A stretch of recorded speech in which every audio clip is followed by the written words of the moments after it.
어디선가 들었는데 요즘 현대인들은 다 정신병이 있다고 하잖아요. 그러니까 강박이든 불안이든 이런 감정들이 있는데 자기계발 강박증이 저는 누구나 있다고 생각을 해요. 그러니까 저도 선생님이지만 대부분 교사, 공무원 하면 직업이 되게 안정적이기 때문에 괜찮지 않아? 라고 말할 수 있을 것 같아요. 왜냐면 직업이 불안정하기 때문에 나는 끊임없이 나를 개발해야 돼. 이런 불안이 있지만 불안이라는 요소와 함께 제가 갖고 있는 건 뭐냐면 유명 스타 선생님들이 있어요. 이 선생님 되게 유명한 선생님, 강의도 다니고 애들이나 학부모들이 그 선생님의 반에 가고 싶어하고 그런 스타 선생님들이 있는데 그런 점에서 이제 비교라고 생각해요. 그러니까 타인한테 뒤처지지 않으려면 이제 불안이 되는 거고 나 스스로 나는 이미 충분히 잘하고 있는데 이 사람과 비교하기 시작하면 강박이 생기는 거죠. 그래서 저는 끊임없이 나를 개발해야 돼 생각을 했던 거예요. 왜? 나는 항상 잘 나가는 사람이 있으니까. 근데 지금은 저는 없어요. 지금 같은 경우는 그냥 나로 살 거고 나라는 선생만의 스타일이 있는 거고 뭐 남들이 나보다 잘하는 게 있겠죠. 뭐 소프트웨어든 그쪽 분야를 잘하면 뭐 그래 넌 그쪽 잘해.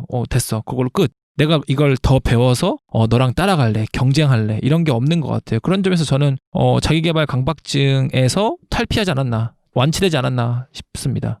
저는 여기서 키워드가 비교라고 생각을 해요. 왜 행복의 반대말은 불행이 아니라 비교라는 말이 있잖아요. 지금 우리 사회가 항상 누군가를 이겨야 되고 경쟁해야 하고 그런 구조를 계속 만들어 왔던 것 같아요. 아주 어렸을 때부터 뭐 1등을 해야 된다, 뭐 1등 아니면 몰라주는 사회, 뭐 이런 유행어가 있었을 만큼요. 근데 저는 사실 저 스스로에 대한 현타가 굉장히 주기적으로 자주 오는 편이에요. 현타를 모르시는 분들이 있으실까요, 혹시? 어머님 아세요? 그래가지고 준비를 했어요.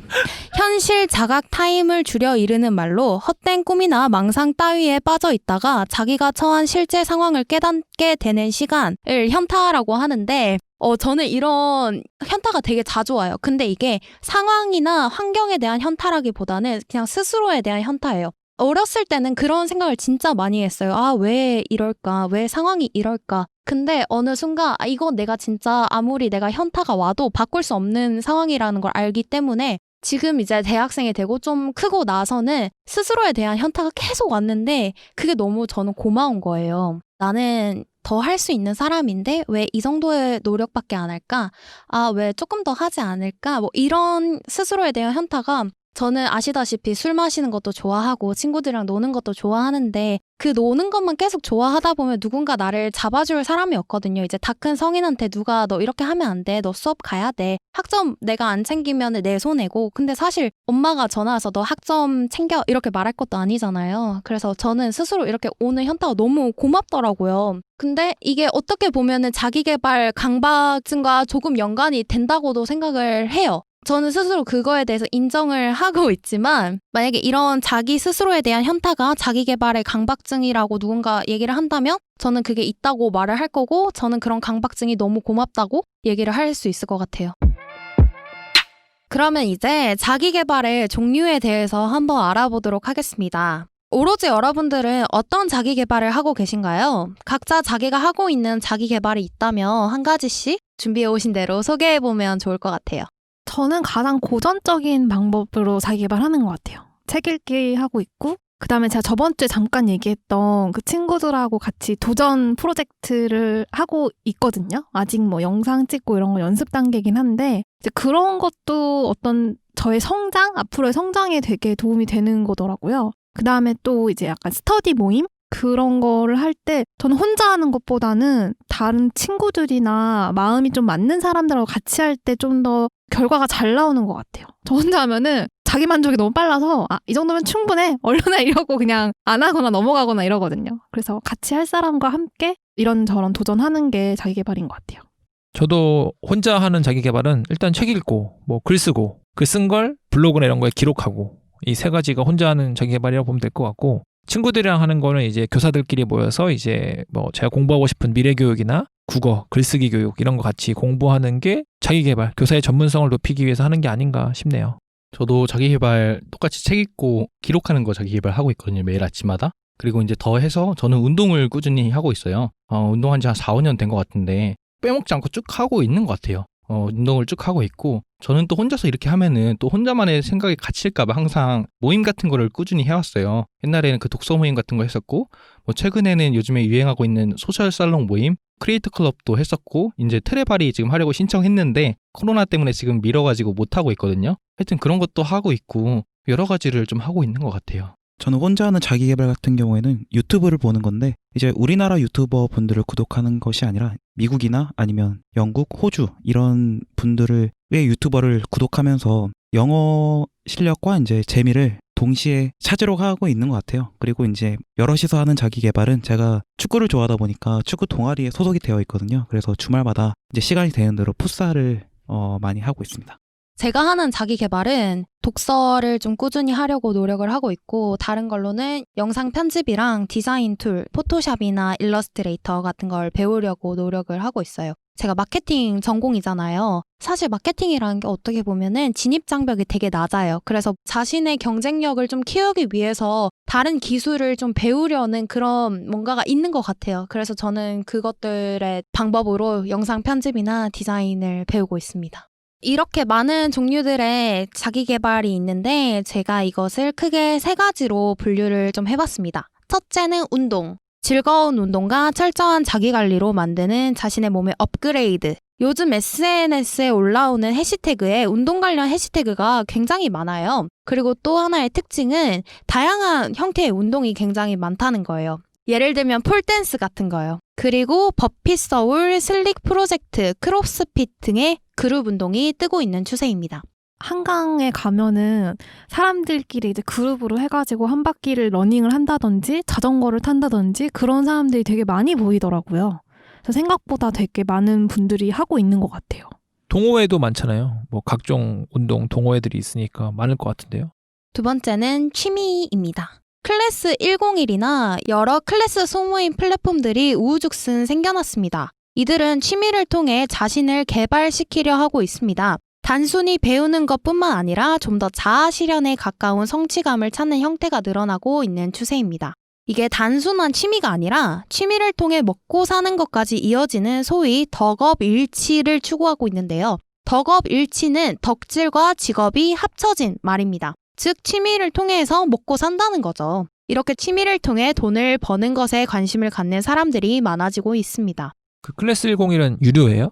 호스트가 내 취미를 설명해주면서 돈을 받는 거예요? 이런 네, 형태예요? 그쵸. 저 이거 한번 당첨이 돼서 무료로 해주는 거를 인터넷으로 수채화를 가르쳐주는 수업을 짧게 한 7일, 10일 정도 해봤어요.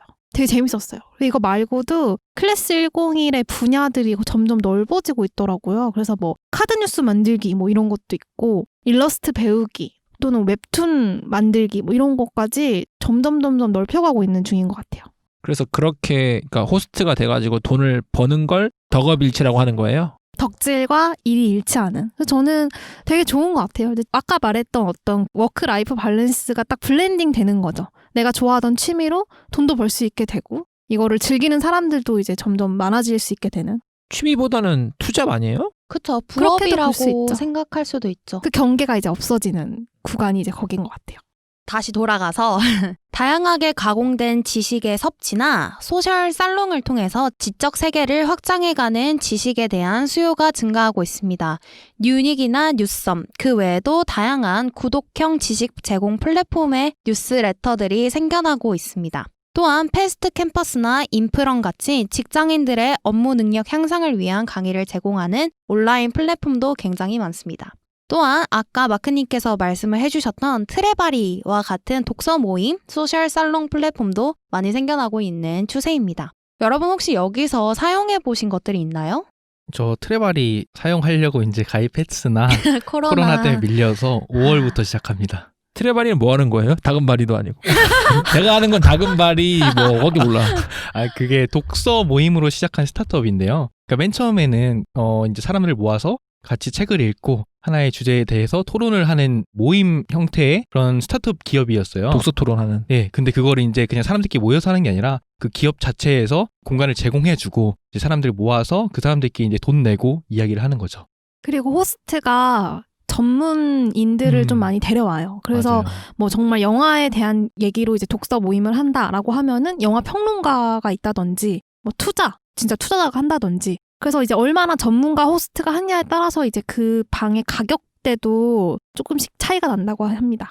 그래서 컨셉이 다 따로 있어요. 여러 가지 이제 독서 모임이 만들어지고 뭐 사랑에 대한 독서 모임도 있고 혹은 뭐 창업에 대한 독서 모임 이런 것들도 다 주제별로 다 다르게 나와 있는 것 같아요. 그럼 마크님이 이제 사랑에 대한 그 호스트가 돼서 하시는 거예요? 저 그거 하고 싶었는데 나중에 하려고 생각하고 있고 지금 일단 창업에 관한 저는 클래스 신청했습니다. 사실 자기 개발은 독학으로 하는 사람들이 대다수지만 요즘은 온라인 플랫폼들이 정말 잘 되어 있어요. 아까 제가 설명했던 것들처럼요. 제가 사용한 것들 위주로 몇 가지를 소개해 드릴까 해요. 첫 번째는 타링. 타링은 재능을 가진 사람들이 온라인과 오프라인에서 수업을 개설해 재능을 공유하는 플랫폼 서비스를 추구합니다. 탈잉이란 탈출 잉여 시간의 줄임말로 소파에 누워 핸드폰을 보는 잉여 시간을 탈출해보자는 목표 아래 설립이 되었다고 합니다. 이름 그대로 타링은 개개인이 가진 능력과 경험, 노하우 등 자신이 가진 재능을 서로 공유하고 잉여 시간을 벗어나 취미에 매진할 수 있도록 튜터와 튜티 간의 재능 공유를 연결해주는 플랫폼입니다. 소맥 맛있게 만드는 방법부터 주식 투자, 엑셀, 포토샵, 취미, 미술, 마술, 전문적인 재능부터 일상 속 소소한 꿀팁까지 어떠한 재능이라도 공유가 가능한 어플이라고 합니다. 이건 사실 마크님께서 조금 더 설명을 해주시면 좋을 것 같아요. 네, 제가 타링으로 돈을 벌고 있는 사람이기 때문에 조금 더 설명을 해드릴 수 있을 것 같은데요.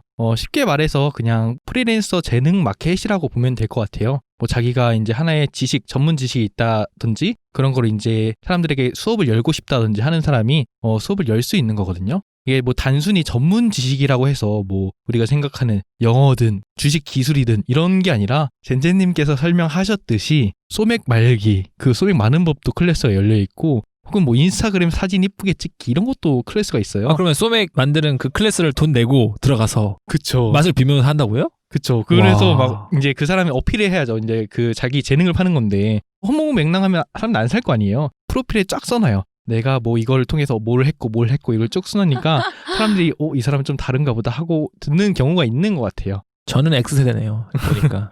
그래서 영어를 배우고 싶으신 분들은 타링에서 마크를 검색해주세요. 아니, 마크님한테 영어를 들으면은 좀 좋을 것 같아요. 친절하게 설명해 주시니까.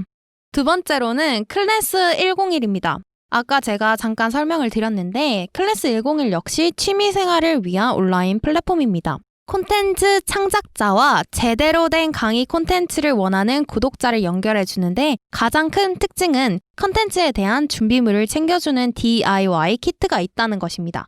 취미를 위한 준비물을 사러 나가는 과정 때문에 취미를 포기해버리는 이들을 위해 아예 취미에 대한 준비물을 일일이 배송해주는 시스템을 가지고 있습니다. 번거로운 준비 과정 없이 곧바로 시작할 수 있는 게 특징입니다.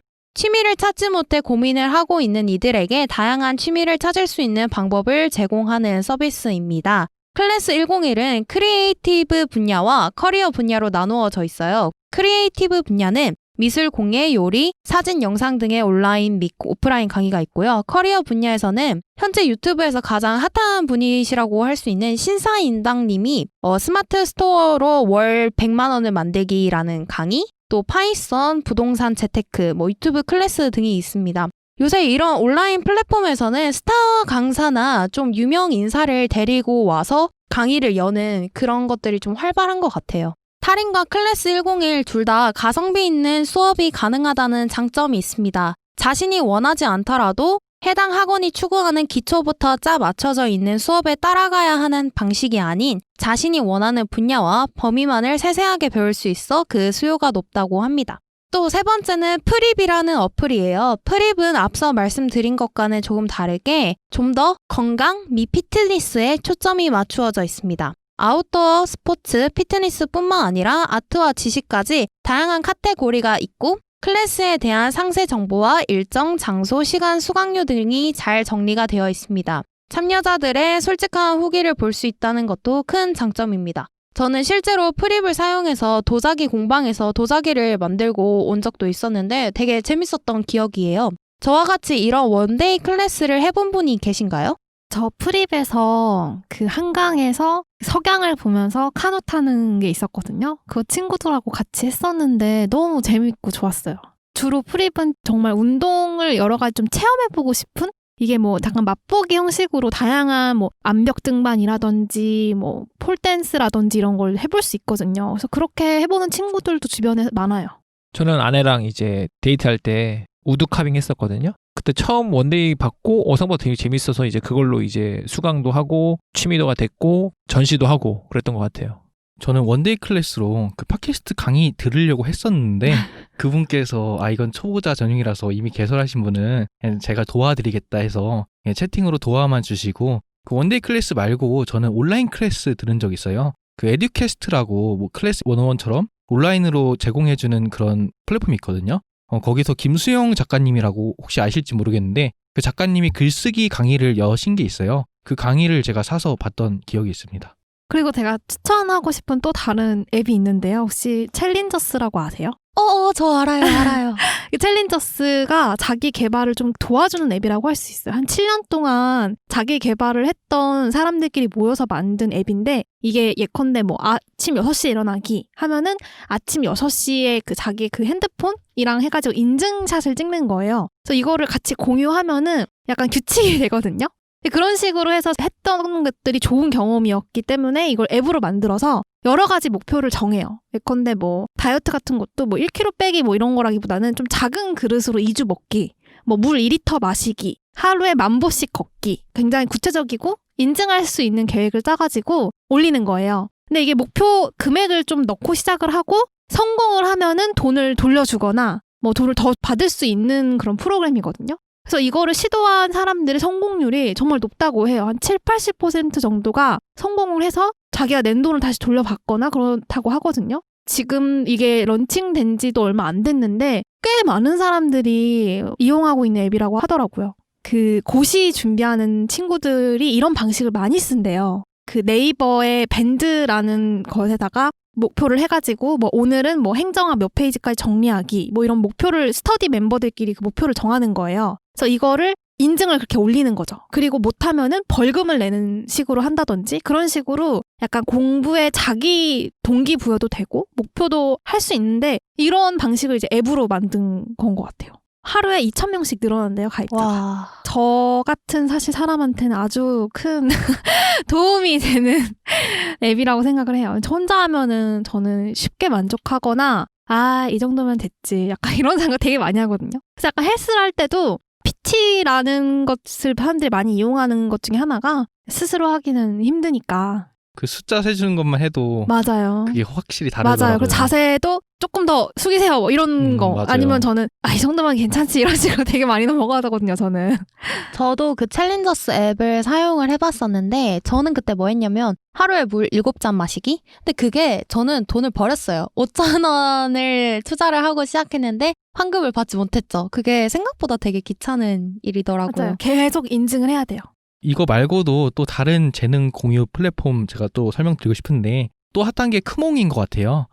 크몽이 있고 또 다른 게 이제 숨고라고 있는 것 같은데 제가 이 앱들에 대해서 조금 차이점을 좀 정리를 한번 간단하게 해드리고 싶어요. 왜냐하면 이런 앱들이나 뭐 플랫폼들이 많이 나왔잖아요. 그래서 제가 하나하나 간단하게 뭐가 강점이 있는지 좀 설명을 해드리고 싶습니다. 크몽 같은 경우에는 이것도 재능 공유 마켓이긴 한데 조금 더 약간 전문성을 사고 파는 거예요. 뭐 예를 들어서 내가 디자이너인데 그 로고를 내가 제작해주겠다. 이런 식으로 내 전문 분야의 약간 전문성의 결과를 사고 파는 게 크몽에서는 좀 강점이고 그 다음에 숨고 같은 경우는 1:1 과외 매칭이라고 보면 돼요.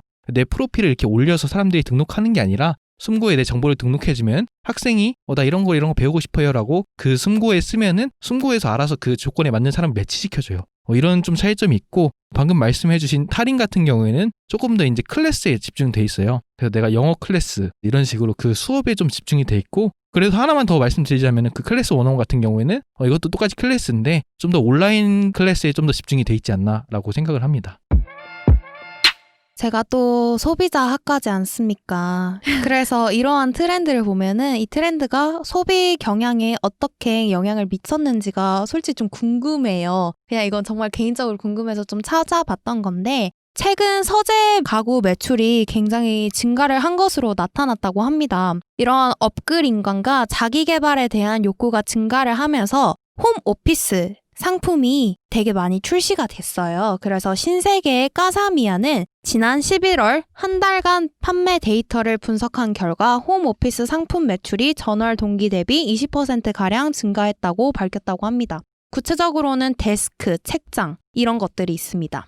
또 이번에 한파가 딱히 없었잖아요. 이번 겨울은 굉장히 따뜻했는데 아웃도어 업계가 그 돌파구로 업글 인간을 타깃으로 잡았다고 합니다. 아웃도어 액티비티를 즐기는 이들을 위해 기능과 디자인을 강조한 아이템을 선보이거나 특별한 경험을 줄 수 있는 프로그램을 개발하는 등 업글 인간 스타일의 제품을 잇따라 출시를 했다고 합니다. 또 52시간 근무제 도입 이후에 직장인들의 생활 패턴을 분석한 결과 문화센터 업종 매출액 증가율이 27%라고 합니다. 또한 아까 클래스 101처럼 DIY 취미 키트를 이렇게 판매하는 곳도 되게 많이 늘었다고 합니다.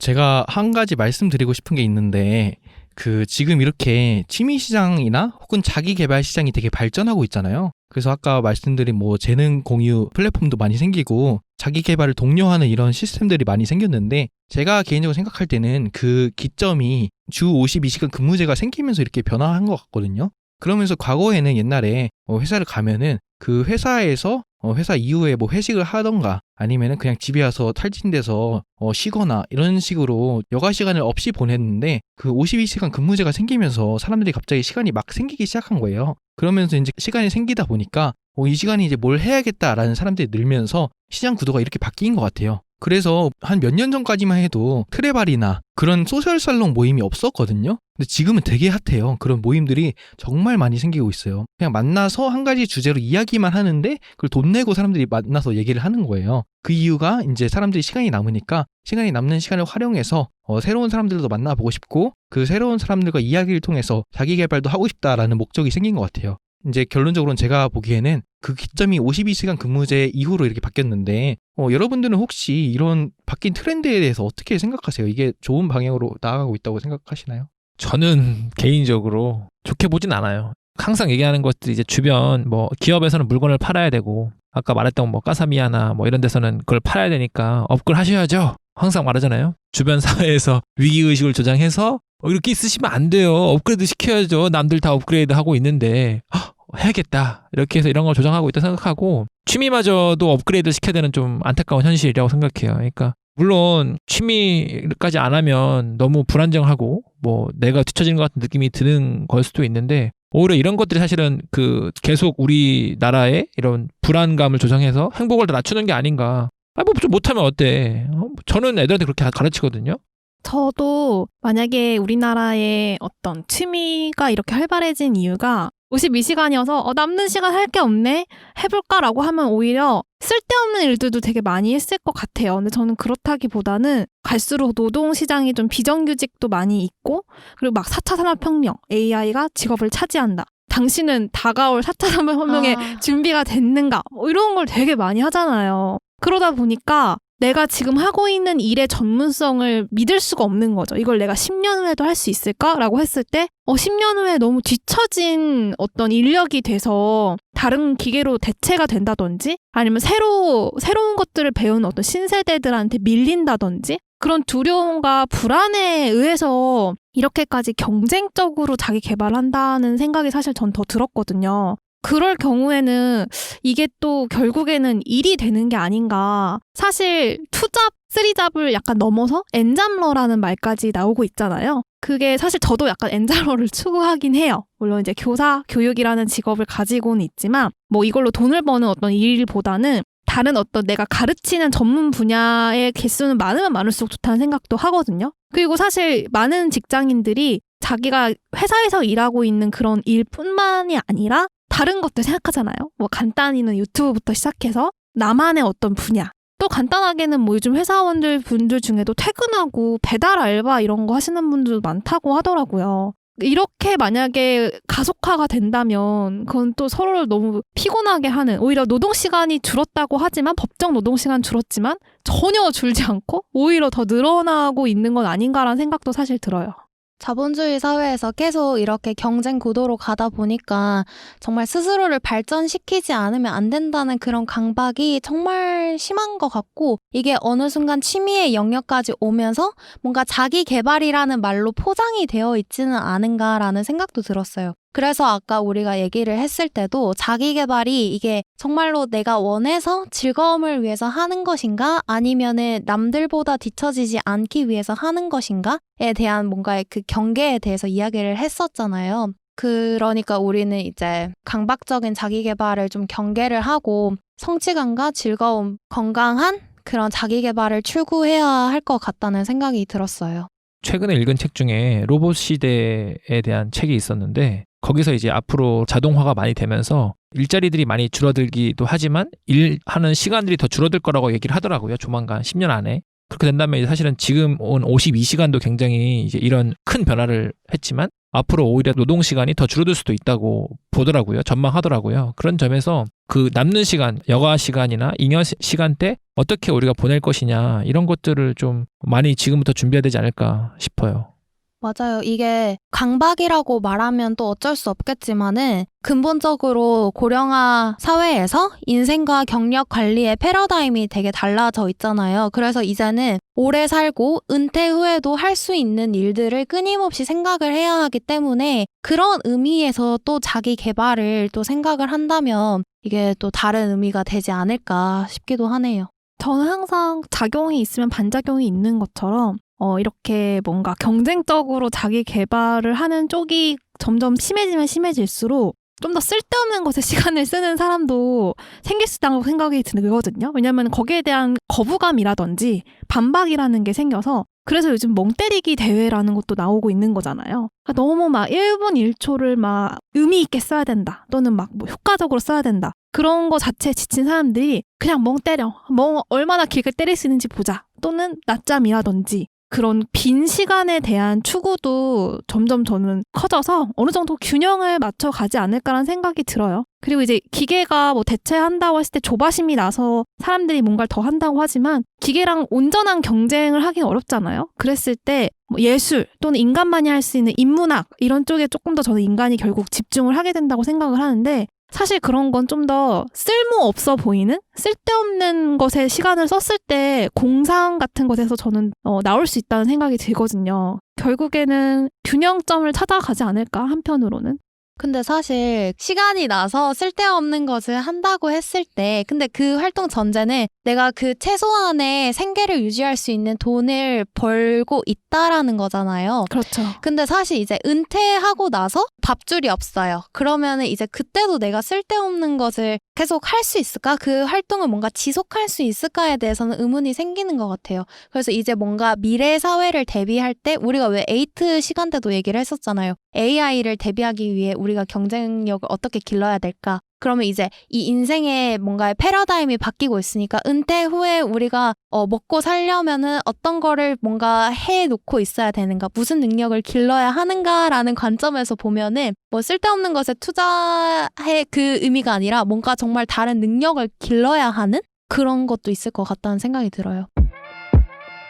오늘은 자기 개발에 대해서 이야기를 나눠보았습니다. 사실 자기개발 열풍은 주 52시간 근무제로 촉발된 워라밸 추구의 단기적 사회 변화에 일부 기인하기도 하지만 근본적으로는 고령화 사회에서 인생과 경력 관리의 패러다임이 달라져서 나타난 결과라고 말할 수도 있습니다. 이제 은퇴 후의 라이프를 생각을 하는 거죠. 이제 행복은 재미와 의미 그 사이의 균형을 향하고 있는 것 같아요. 사실 오늘은 자기개발, 취미, 그리고 자기개발의 강박증 그 사이에 뭔가 불분명한 경계에 대해서 계속 이야기를 했던 것 같습니다. 얘기를 쭉 하면서 생각이 들었던 거는 경쟁 사회에서 남들과의 비교를 통한 강박화된 자기개발이 아닌 자신의 성취감과 즐거움에 귀 기울이는 행복하고 건강한 자기개발을 추구를 해야 된다는, 했으면 좋겠다는 거죠. 다음 주제는 제가 준비했는데 다음에 이제 다른 공통 주제잖아요. 그래서 밝히지 않겠습니다. 굉장히 미스테리하죠? 여기에 제가 하는 말에 힌트가 있으니까 여러분들 한번 맞춰보세요. 아, 뭘까? 하죠. 하조가 될 수도 있고. 그래서 다음 제 방송회를 들으면은 여러분들은 정말 삶의 의미를 찾으실 수도 있으실 거예요. 엄청난 방송이 될 겁니다. 너무 궁금하네요. 뭔지 궁금하시죠? 아, 너무 궁금하다. 맞춰보세요. 그리고 저희 지금 댓글 남겨주시고 구독자도 되게 많아지고 있어요. 그래서 그분들께 정말 감사드리다는 말 드리고 싶고, 혹시나 이제 구독을 아직 안 하신 분이 계신다면은 구독을 해주시면은 정말 감사드리겠습니다. 감사합니다. 구독과 좋아요 눌러주세요. 좋아요 눌러주세요. 아니 그냥 한번 누르면 되잖아요. 지금 누르세요 지금. 아, 이게 필요했어요. 전 노이만입니다. 자, 이제 마칠게요. 오늘도 슬기로운 지식 한 잔에 취하세요. Cheers. Toujours madame, madame, mais mon cœur toujours padam, padam. Avec un café, avec une baguette, marchant sous la tour Eiffel.